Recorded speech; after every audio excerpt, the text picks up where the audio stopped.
Mga preng, have you noticed this? Habang lahat gustong mas mabilis, mas aggressive, mas futuristic, mas dumadami din ang mga riders na bumabalik sa retro.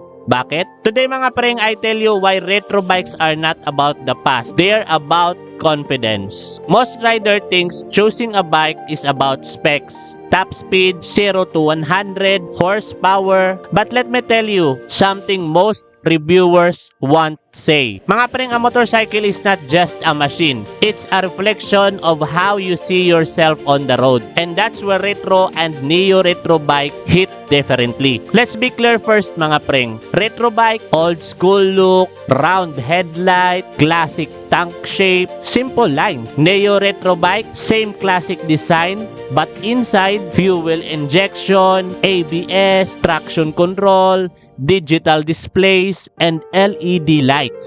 In short, retro soul, modern brain. Parang ikaw, old values, modern mindset.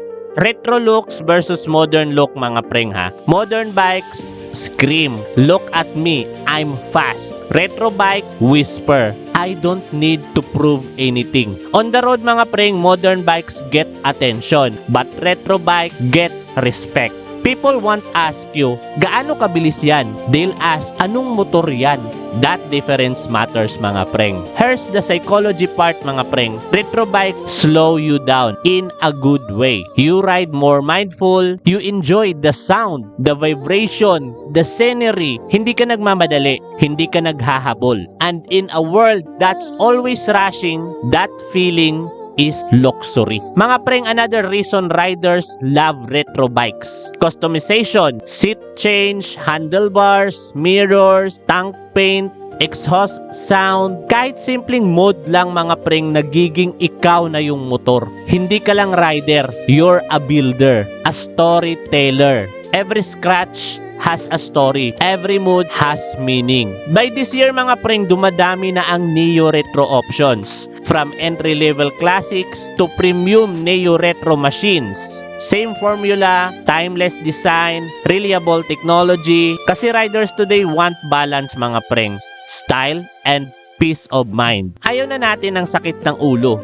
We want to ride, not repair. So mga preng, let me be honest lang. Retro bikes are not for everyone. If you want pure speed, this is not it. But if you want presence, character, and connection, retro bikes hit different. This is for riders who ride for themselves, not for likes. Mga preng, there's something powerful about riding a bike that doesn't shout. It says, I know who I am. And once you feel that, you'll never look at motorcycles the same way again. And preng, if you ever considered a retro or neo-retro bike, comment retro below. And if you ride one already, you know exactly what I'm talking about. So ride safe, ride with soul.